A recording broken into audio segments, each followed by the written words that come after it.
Hey everyone, welcome back to our podcast.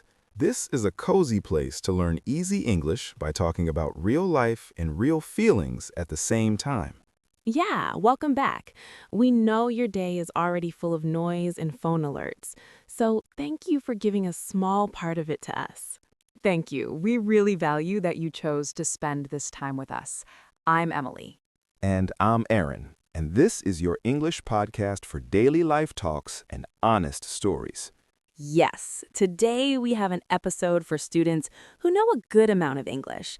The words will be a bit more advanced. Right, and if some parts feel a little hard, that is totally fine. You do not need to understand every single word. You can just follow the stories, enjoy the talk, and listen again later if you want. Yes, think of this episode as a small break for your brain. You just listen, we will carry the English for you. Although, someone here looks like they need a rest. Aaron, your eyes. What about my eyes? You look like you slept maybe 4 minutes. Be honest, is it the same old story, you and your phone? Yes, same story. Once upon a time, Aaron and his phone decided that sleep was not important. So we have Sleepy Aaron in the studio today. Sleepy Aaron, yes. But my coffee is strong and my English is awake, so we are safe. And to be fair, the weather is not helping. What is wrong with the weather? The weather is strange today. The sky cannot decide if it wants to be sunny or moody. It's like, I might rain, I might not, you will see. So the sky is as unsure as you are in a restaurant. Wow, teasing me this early in the episode? It is true, though. You read the menu like it's an important legal paper. That is because food is serious business. But yes, the weather feels a bit like my brain, a mix of bright and cloudy. A mix of bright and cloudy. That is how many days feel, right? Some nice moments, some stress, all in the same day. Exactly. But when someone asks, how was your day, we usually just say fine or busy and nothing more. And this is exactly what we want to change today. Our topic is talking about your day in English, but using better words. So not just, I woke up, I ate, I worked, I slept. That's the basic way. Today, we want to show you how to explain your day with more detail, more feeling, and more natural phrases. Yeah, we'll walk through one full day, morning, afternoon, evening. And as you listen, you can think, oh, that sounds like my day. Or, I could explain my day like that. You can use any phrase that fits your life. And near the end of the show, we will also have a short word tour where we slow down and explain some of the harder words from our talk so they can stay in your memory. So if a word goes past you in the middle, don't worry. Stay with us. We will come back to some of the big phrases later. And if you enjoy learning English this way with real stories, real feelings, and real-life words, please tap like and subscribe. It really helps more learners find this cozy space. And later in the comments, we would love to see a small part of your day, maybe your morning habits, maybe the most stressful part, maybe your favorite moment. Try to use one or two expressions from this episode. All right, then take a breath, get comfortable, maybe grab a drink. And let's start at the beginning, the morning. Emily, how does a normal day really start for you? Okay, I will tell you the honest version, not the fake version. My morning routine is a little quirky. Huh. Quirky means a bit strange, but in a cute and interesting way, right? Yes, exactly. Not perfect, not fancy, just very me. So my alarm rings and I do not jump up like a superhero. I usually lie there and think 5 more minutes and then I will be a grown-up. A quiet deal with your alarm. Yes, some days I win, some days the bed wins. And on those days, I totally go overboard with the snooze button. Go overboard means you do too much of something. You go a bit too far, right? Yes, one snooze is fine. 3 snoozes is going overboard. Then I'm already rushing in my head before I even stand up. I know that feeling. For me, it looks a little different, but the result is the same. My body is out of bed, but my brain is still sleeping. So how does your morning really start? Honestly, I sit up like a confused penguin. I'm awake, but I don't know what year it is. If I look at my phone too fast, my mind becomes noisy. So now I try to sit on the edge of the bed for 30 seconds and just breathe. No phone, no messages, just, okay, I'm alive. Good morning. A small hello to yourself. Yes, it's not a big holy practice, but it helps. If I skip that, I feel scattered all morning. I know that scattered feeling very well. That is why I really depend on my little getting ready routine. So after my talk with the alarm, I finally stand up and go to the bathroom. I do the usual things, wash my face, brush my teeth, try to make my hair look like it belongs to a person. It works. Your hair looks very human today. Thank you. Then I choose clothes. On a good day, I pick them the night before. On a bad day, I just stare at my clothes and think, who am I? What is my style? Why do I own this shirt? A big life crisis in front of the closet. Yes. Yes. For example, I whip through a few simple emails in 15 minutes. When I do that, I feel like, okay, I can handle this. I'm not drowning. So you can say, I was swamped, but I whipped through some easy tasks first to feel in control. That makes your English sound much better. Of course, sometimes I do the opposite. I look at everything and freeze. Then I open a message, answer half of it, open another thing, and suddenly my brain starts to feel a bit frazzled. Frazzled means very tired and stressed, like your brain is overcooked, right? Yes, not just tired, but messy inside. When I notice I'm getting frazzled, I try to stop for 1 minute, breathe, drink some water, and then choose one thing. One thing at a time. That's good English and good life advice. For me, late morning is my best brain time. If I do not ruin it with my phone, I can focus well. So I like to do my deep work then, writing, creating, planning. What about emails and small things? If I'm smart, I whip through emails first like you. If I'm not smart, I keep checking them all morning, and then I feel just as frazzled as you. So we have the same movie, just with different actors. Yes, many people think their day is boring, but inside the day, there is a lot happening. Your English can show that. And one very important chapter in my day's story is lunch. Ah, yes, the hero of the day. My relationship with lunch is simple. If I skip it, I suffer. Yes, the after-lunch version of you will come and ask, why did you do this to me? Exactly. So I try to at least eat something real. Nothing fancy, but real food. If I eat too fast or eat at the laptop, I know I will pay for it later. How do you usually feel in the early afternoon?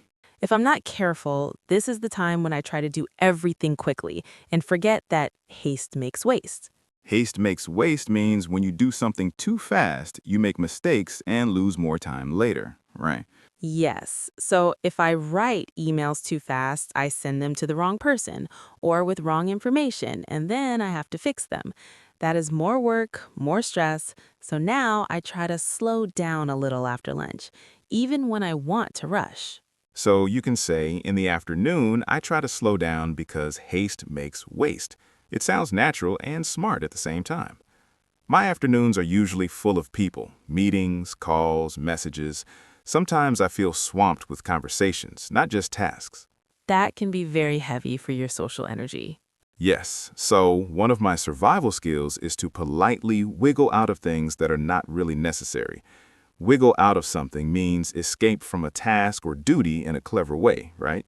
Yes, not lying, just moving away gently. So your secret is good, polite sentences. Exactly. If I say yes to everything, I go overboard again and then I'm totally drained by 5. You can use this too. I was swamped in the afternoon, but I tried to wiggle out of extra meetings so I could focus. And what about that last part of the workday for you, Emily? Late afternoon is an interesting time. Sometimes I get a second wave of energy and I can focus again. Sometimes I feel like my brain left the building 1 hour before me. Yes, your body is in the chair, but your brain is already on the couch at home, right? On those days, I try to look at my list and be honest. What can I actually finish today, and what can I move to tomorrow without trouble? If I lie to myself, I stay too late and still don't finish.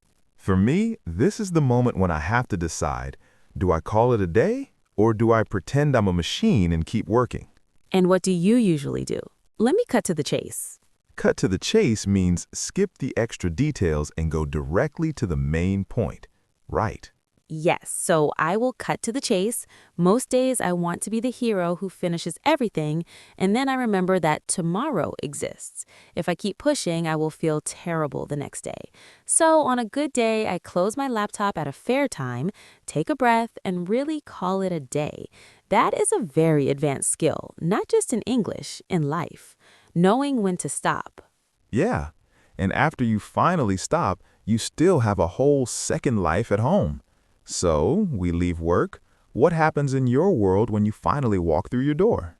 When I enter my home, I need a small reset. I put my bag down, change into comfy clothes, and just stand there for a moment. No music, no TV. I let my shoulders relax. You give your mind a small break. Yes. Then I usually make something simple to eat. I try to have at least a few evenings that feel really wholesome. Wholesome means simple and good for you, like healthy for your feelings, right? Yes. For example, cooking something easy, listening to soft music, talking to someone I love, maybe reading a book. No drama, no being super busy, just a gentle, wholesome evening. That sounds like a good ad for normal life. Yes, normal life can be very beautiful when we actually live it, not only rush through it. My evenings also have two versions, the good version and the what did I just do with my time version. I want to hear both. On a good evening, I walk home slowly or take a short walk after I arrive. It helps my brain move out of work mode. Then I eat, maybe talk to a friend or family member, and watch something light. It is not exciting, but it is wholesome. And how do you feel after that kind of evening? I feel rejuvenated. Rejuvenated means fresh again with new energy, right? Yes. My body is tired, but my mind feels clear and calm. I am ready for tomorrow, not afraid of it. And the other version, the other version is when I tell myself just a quick check on my phone and then suddenly it's midnight. That's when I know I went overboard again. The next morning, I am not rejuvenated at all. I'm just tired and a little angry with myself. Yes, many people know that version too. Yes, maybe you were listening and thinking, this is my life, this is my day. And that's the point of this episode. Your day can look very normal, but you can explain it in rich, interesting English. You wake up, you deal with your alarm, you get ready, maybe forget something, you travel, you work, you eat, you get swamped, you wiggle out of some things, you call it a day, you go home, and you choose wholesome and rejuvenated or overboard and frazzled. And every part of that story has words and phrases you can use. Right? And in a moment, we will slow down and look at some of those expressions more clearly so they can stay in your mind. For now, just notice you already live an interesting day. Now you can talk about it in interesting English, too. Okay, friend, let us have a small word tour together. We would just walk slowly through some of the expressions from today. Yes, you can relax. If you want to repeat, that is great. If you only want to listen, that is also fine. Let us start with the busy feelings. The first one is swamped. When you are swamped, you are extremely busy. You have too many things to do at the same time. For example, by 10 a.m., I was already swamped with emails and messages. Or, this week I'm swamped at work, so my evenings are not very free. You can repeat swamped. Swamped. Then we had frazzled. If you feel frazzled, you are very tired and stressed. Your brain feels overcooked and messy. For example, after a full day of meetings, I felt completely frazzled. Or if I try to do too many things at once, I end up frazzled by lunchtime. Repeat, frazzled. Frazzled. Now, let us move to the feeling better side. One of my favorites from today is rejuvenated. If you feel rejuvenated, you feel fresh again with new energy after rest or something good for you. For example, after a short nap in the shower, I felt rejuvenated and ready to work again. Or a quiet, wholesome evening can make you feel rejuvenated for the next day. Repeat, rejuvenated. Rejuvenated. We also used wholesome. Something is wholesome when it is simple, good, and healthy for your feelings. It feels good for your heart. For example, dinner with my family, no phones, just talking. That felt very wholesome. Or your evening sounded really wholesome. Cooking, music, and a book. Repeat wholesome. Wholesome. Now, a couple of words that describe personality and behavior. One of them was quirky. If something is quirky, it is a bit strange, but in a cute or interesting way. Not bad, just different. For example, my morning routine is a little quirky. I talk to my plants before I drink my coffee. Or, he likes quirky cafes with funny decorations. You can repeat quirky. Quirky. And sometimes our habits go too far. That is where go overboard comes in. If you go overboard, you do too much of something. You go a little too far. For example, I wanted a small break, but I went overboard and watched videos for 2 hours. Or, they went overboard with the decorations for the party. There were balloons everywhere. Repeat, go overboard. Go overboard. We also had a few expressions about time and decisions. One of them was wiggle out of something. If you wiggle out of something, you escape from a task or duty in a gentle, clever way. For example, I was tired, so I tried to wiggle out of an extra meeting. Or, he always finds a way to wiggle out of doing the dishes. Repeat, wiggle out of. Wiggle out of. Another useful phrase was cut to the chase. If you cut to the chase, you skip the extra details and go directly to the main point. For example, we do not have much time, so let's cut to the chase. Or, I'll cut to the chase. Yes, I want the job. Repeat, cut to the chase. Cut to the chase. And then we had the little saying, haste makes waste. Haste makes waste means when you do something too fast, you make mistakes, and in the end, you lose more time.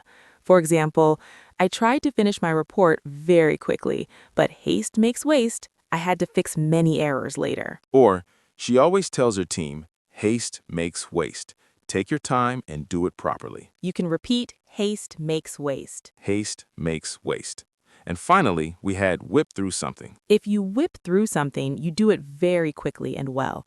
For example, in the morning, I whipped through my emails in 20 minutes. Or, we whipped through the boring tasks so we could focus on the fun project. Repeat, whip through. Whip through. Good. So that is our little word tour for today. Just a small walk through some stronger words from a very normal day. You do not need to remember everything now. You could say, for example, I was swamped this morning, but my evening was wholesome. Or, I whipped through my tasks, so now I feel rejuvenated. Even one new sentence is progress. And if you want extra practice, you can share a small part of your day in the comments. Morning, work, evening, anything. Try to use one of today's words. We will be very happy to read it. Remember, your everyday life is good material for English. You do not need a perfect story. You just need an honest sentence, and we love walking through those sentences with you. I'm Emily. And I'm Aaron. And you have been listening to the podcast. Bye. Your progress doesn't end here. To continue advancing your English skills, click on the next video or explore the additional videos we've thoughtfully selected for you.